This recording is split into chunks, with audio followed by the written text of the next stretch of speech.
The assassination of Orlando Letelier refers to the September 21, 1976 car bombing, in Washington, D.C., of Orlando Letelier, a leading opponent to Chilean dictator Gen. Augusto Pinochet. Letelier, who was living in exile in the United States, was killed along with Ronnie Carpen Moffett, who was in the car along with her husband Michael, who worked for Letelier. The assassination was perpetrated by agents of the Chilean secret police, and was one among many carried out as part of Operation Condor. Declassified U.S. intelligence documents confirm that Pinochet directly ordered the killing. Background: in 1971, Letelier was appointed ambassador to the United States by Salvador Allende, the socialist president of Chile. Letelier had lived in Washington, D.C., during the 1960s and had supported Allende's campaign for the presidency. Allende believed Letelier's experience and connections in international banking would be highly beneficial to developing U.S.-Chile diplomatic relations.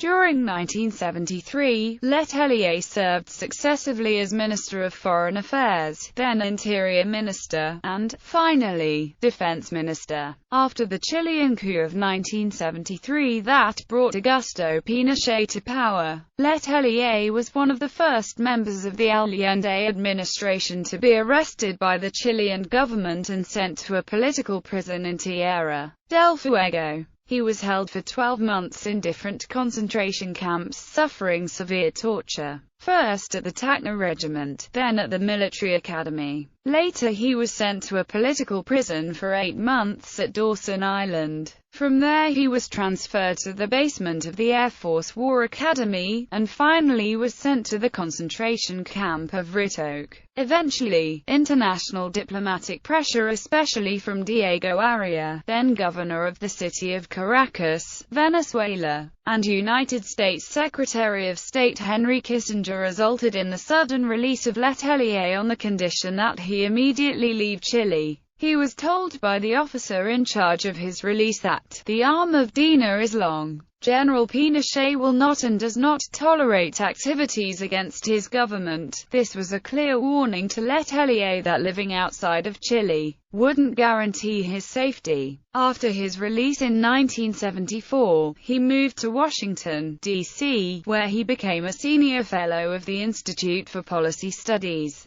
an independent international policy studies think tank. He plunged into writing, speaking, and lobbying the U.S. Congress and European governments against Augusto Pinochet's regime, and soon he became the leading voice of the Chilean resistance, in the process preventing several loans from being awarded to the military government. He was described by his colleagues as being the most respected and effective spokesman in the international campaign to condemn and isolate Pinochet's dictatorship. Letelier was assisted at the Institute for Policy Studies by Ronnie Moffett, a 25-year-old fundraiser who ran a music carry-out program that produced musical instruments for the poor, and also campaigned for democracy in Chile. Letelier soon became a person of interest for Operation Condor, a campaign initiated by right-wing dictatorships in South America to gather intelligence on opposition movements and to assassinate the leaders of these movements. Former general and political figure Carlos Prats, who had become a vocal opponent of the Pinochet government, was killed by a radio-controlled car bomb on September 30, 1974, in an assassination planned and executed by members of Dina. Letelier's pro-democracy campaign and his vehement criticisms of Pinochet had been underwatch by the Chilean government. Letelier became a target in Dina director Manuel Contreras' efforts to eliminate resistance to the Pinochet government. In October 1975, Letelier became the Director of Planning and Development for the International Political Economy Program of the Transnational Institute, an international think tank for progressive politics affiliated with the Institute for Policy Studies. Through the Institute's operations in the Netherlands, Letelier convinced the Dutch government not to invest $63 million in the Chilean mining industry. On September 10, 1976, the Chilean government revoked Letelier's Chilean citizenship. Pinochet signed a decree declaring that the former ambassador's citizenship be cancelled for his interference with normal financial support to Chile, and his efforts to hinder or prevent the investment of Dutch capital in Chile. Later that day, in a speech he delivered at the Felt Forum in Madison Square Garden, Letelier proclaimed, "Today Pinochet has signed a decree in which it is said that I am deprived of my nationality. This is an important day for me, a dramatic day in my life in which the action of the fascist generals against me makes me feel more Chilean than ever, because we are the true Chileans, in the tradition of O'Higgins, Balmaceda, Allende, Neruda, Gabriela Mistral, Claudio Arau and Victor Jara, and they, the fascists, are the enemies of Chile, the traitors who are selling our country to foreign investments. I was born a Chilean, I am a Chilean and I will die a Chilean. They were born traitors, they live as traitors and they will be known forever as fascist traitors." Assassination. Orlando Letelier was traveling to work in Washington, D.C. on September 21, 1976 with Ronnie Moffett and her husband of 4 months, Michael. Letelier was driving, while Moffett was in the front passenger seat and Michael was in the rear behind his wife. As they rounded Sheridan Circle in Embassy Row at 9:35 a.m. EDT, an explosion erupted under the car, lifting it off the ground. When the car came to a halt after colliding with a Volkswagen illegally parked in front of the Irish Embassy, Michael was able to escape from the rear end of the car by crawling out of the back window. He then saw his wife stumbling away from the car and, assuming that she was safe, went to assist Letelier, who was still in the driver's seat, barely conscious and appearing to be in great pain. Letelier's head was rolling back and forth, his eyes moved slightly, and he muttered unintelligibly. Michael tried to remove Letelier from the car but was unable to do so despite the fact that much of Letelier's lower torso was blown away and his legs had been severed. At that point, Michael noticed that Ronnie had disappeared from view and, as the police began to arrive, he left Letelier and went across the street, where he found her lying on the ground being attended to by a doctor who happened to be driving by at the time of the explosion. She was bleeding heavily from her mouth. Both Ronnie Moffett and Orlando Letelier were taken to the George Washington University Medical Center shortly thereafter. At the hospital, it was discovered Ronnie's larynx and carotid artery had been severed by a piece of flying shrapnel. She drowned in her own blood some 30 minutes after Letelier's death, while Michael suffered only a minor head wound. Michael estimated the bomb was detonated at approximately 9:30 a.m. The medical examiner report set the time of Letelier's death at 9:50 a.m. in Moffat's at 10:37 a.m. The cause of death for both listed as explosion incurred injuries due to a car bomb placed under the car on the driver's side. Investigation and prosecution. Investigators initially determined that the explosion was caused by a plastic bomb, molded to concentrate the force of its blast into the driver's seat. The bomb was attached by wires or magnets to the car's underside and blew a circular hole 2 to 2.5 feet in diameter in the driver's seat.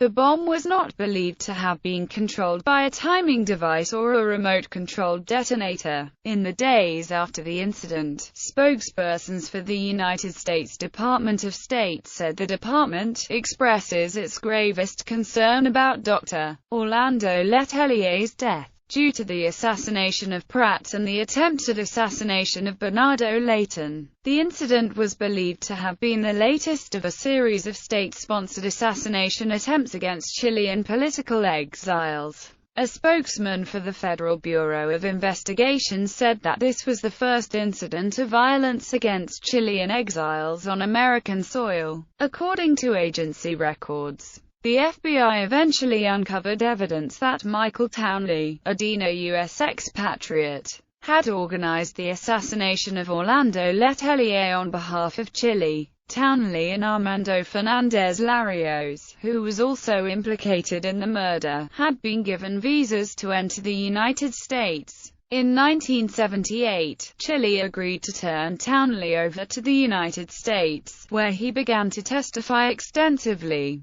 Townley pleaded guilty and confessed that he had contacted 5 anti-Castro Cuban exiles to help him booby-trap Letelier's car. According to Jean-Guy Allard, after consultations with the Coordination of United Revolutionary Organizations leadership, including Luis Posada Carrera and Orlando Bosch, those elected to carry out the murder were Cuban-Americans José Dionisio Suarez, Virgilio Paz Romero, Alvin Ross Diaz, and brothers Guillermo and Ignacio Novo Sampol. According to the Miami Herald, Luis Posada Carrera was at this meeting, which formalized details that led to Letelier's death and also the Cubana bombing 2 weeks later. Townley also agreed to provide evidence against these men in exchange for a deal that involved his pleading guilty to a single charge of conspiracy to commit murder and being given a 10-year sentence.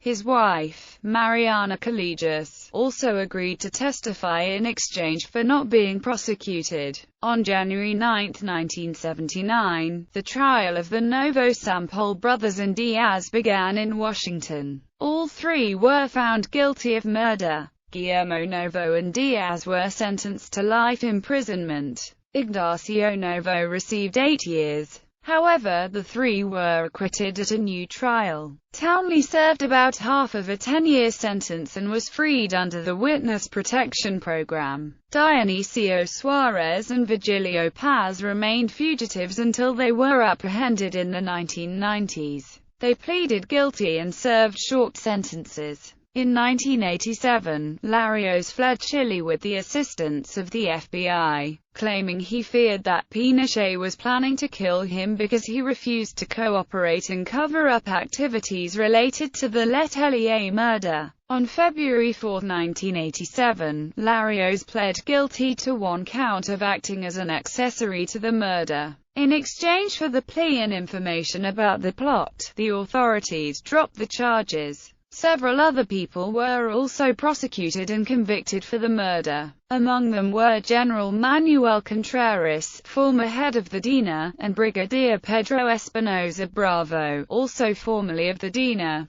Contreras and Espinosa were convicted in Chile on November 12, 1993, and sentenced to 7 and 6 years of prison respectively. In 2000, 16,000 documents that were previously secret were released by various United States government departments and agencies as part of an effort to declassify materials related to political violence and human rights violations from the late 1960s to early 1990s in Chile. According to United States Department of State, Pinochet called Paraguayan President Alfredo Stroessner in 1976 and requested that Townley and Fernandez Larios received passports with phony names. Almost immediately after stamping the visas, State Department officials realized the passports had been falsely obtained and cancelled the visas. However, Townley and Fernandez Larios were able to enter the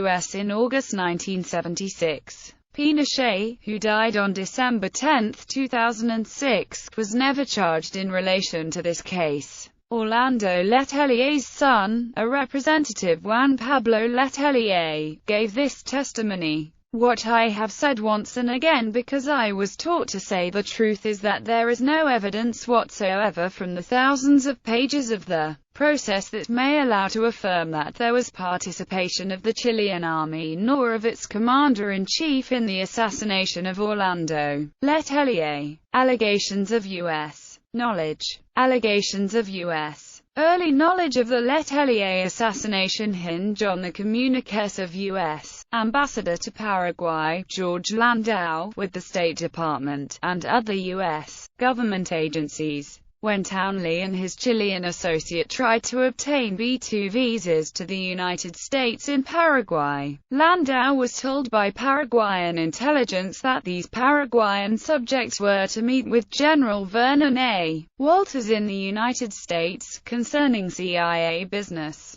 Landau was suspicious of this declaration, and cabled for more information. The B2 visas were revoked by the State Department on August 9, 1976. However, under the same names, two DINA agents used fraudulent Chilean passports to travel to the U.S. on diplomatic A2 visas, in order to shadow Letelier. Townley himself flew to the U.S. on a fraudulent Chilean passport and under another assumed name. Landau had made copies of the visa applications though, which later documented the relationship of Townley and DINA with the Paraguayan visa applications. According to John Dinges, author of The Condor Years, documents released in 1999 and 2000 establish that the CIA had inside intelligence about the assassination alliance at least 2 months before Letelier was killed, but failed to act to stop the plans. The intelligence was about Condor's plans to kill prominent exiles outside of Latin America,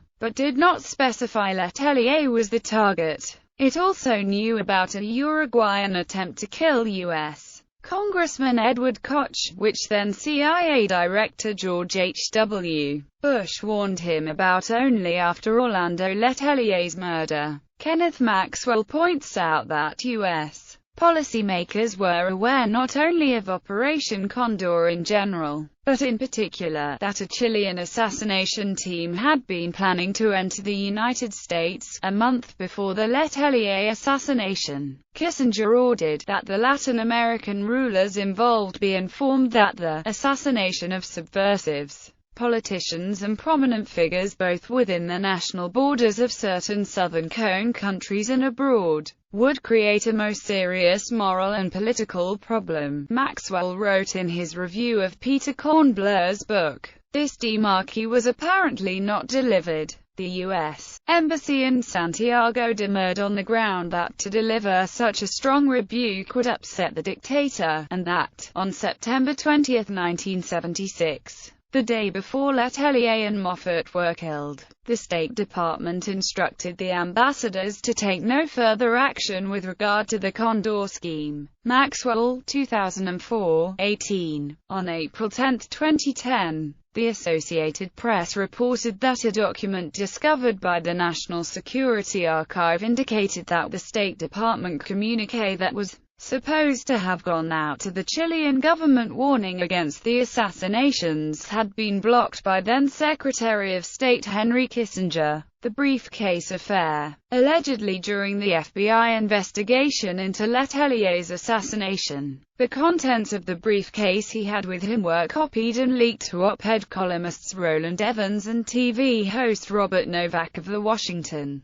Post before being returned to his widow. Allegedly the documents show that Letelier was in contact with the surviving political leadership of the various parties that made up the Popular Unity Coalition exiled in East Berlin, who had been given refuge and supported by the East German government during their stay. Evans and Novak suspected that these individuals had been recruited by the Stasi. Evans and Novak claim documents in the briefcase showed that Letelier had maintained contact with Salvador Allen's daughter, Beatriz Allende, who was married to Cuban DGI station chief Luis Fernandez Honor. Fellow IPS member and friend Sol Landau described Evans and Novak as part of an organized right-wing attack. In 1980, Letelier's widow, Isabel, wrote in the New York Times that the money sent to her late husband from Cuba was from Western sources,